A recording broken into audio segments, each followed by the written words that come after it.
বন্ধুরা আসসালামু আলাইকুম। আপনারা কেমন আছেন? আশা করি আপনারা ভালো আছেন। আলহামদুলিল্লাহ আমিও ভালো আছি। বন্ধুরা এখানে নিয়েছি তালের রস। আজকে তালের রস দিয়ে মজার রেসিপি করে দেখাবো। আপনারা তো অনেক ধরনের অনেক রকম পিঠা খেয়েছেন, কিন্তু এটা একটু খেয়ে দেখবেন, ভালো লাগবে আপনাদেরকে। তালের রসটা আমি ভালো করে একটু কুসুম কুসুম গরম করে নিয়েছি। নেওয়ার পরে এখানে দিচ্ছি গুড়, খেজুরের গুড়, স্বাদ মতো লবণ। এই যে গরম তালটার কারণে গুড়টা গলে যাবে। এভাবে অনবরত নেড়ে যাবেন, গুড়টা গলে যাবে। তারপর দিচ্ছি এখানে নারকেলের গুঁড়া, সেটা শুকনো নারকেল যেটা বাজারে কিনতে পাওয়া যায় সেটা দিয়েছি। দিচ্ছি বাদাম, বাদামটা একটু ছোট্ট সামের মধ্যে ভেঙে নিব। এভাবে ভেঙে নিতে উপরে লাল খোসাটা যা আছে সেটা উড়ে যাবে।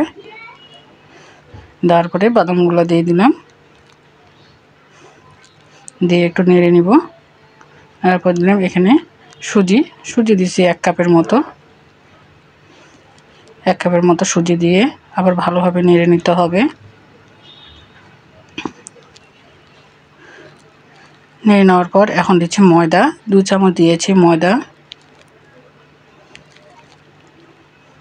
ময়দা দিয়ে অনবরত নেড়ে যেতে হবে। নাড়ার পর এখন দিব চালের গুঁড়া।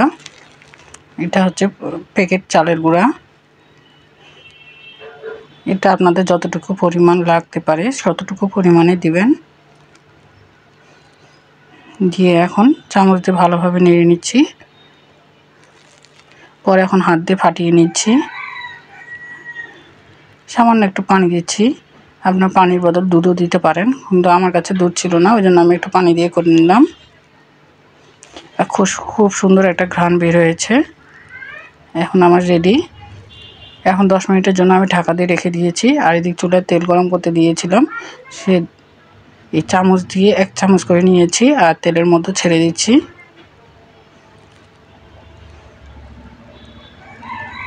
একদম ফুলকো ফুলকো হবে। এই দেখুন ফুলে গেছে। এখন উল্টে দিলাম, উল্টিয়ে দিয়েছি। উল্টে দেওয়ার পর দেখুন বন্ধুরা, আমি পিঠাগুলো 5টা পিঠা বানিয়ে নিয়েছি আর খুব সুন্দর ঘ্রাণ বের হয়েছে।